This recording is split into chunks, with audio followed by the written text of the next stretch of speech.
பிறவிலேயே 2 கால்கள் இல்ல. 2 பிள்ளைகளுக்கு தாய், கணவரும் பிரிந்து சென்று விட்டாராம். அமைச்சர் காந்தியை தேடி உதவி கேட்டு வந்த பெண்ணுக்கு உடனடியாக கிடைக்க பெற்ற பேருதவி. கண்ணீர் மல்க நன்றி கூறும் அந்த பெண்.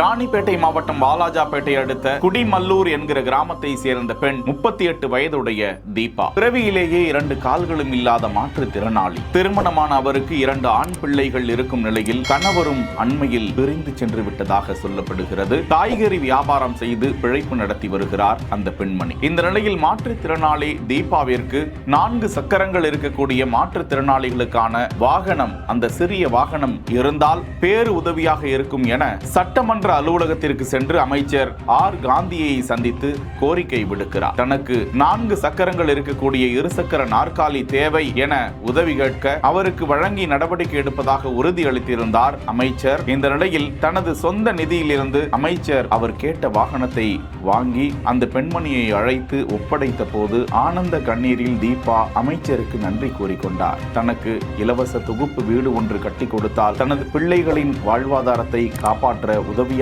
இருக்கும் என கண்ணீர் மல்க அவர் அமைச்சரிடம் உதவி கேட்டுக்கொண்டார். உடனடியாக உதவி செய்த அமைச்சருக்கு பாராட்டுகளும் நன்றிகளும் குவிந்து வருகின்றன. செய்திகளை வழங்கியோர் காஞ்சிபுரம் SM சில்க்ஸ். நவராத்திரி சிறப்பு விற்பனை. அக்டோபர் 2 வரை 3000 ரூபாய்க்கு பட்டு வாங்கும் ஒவ்வொரு 100 பேரில் ஒருவருக்கு 2 கிராம் தங்க நாணயம்.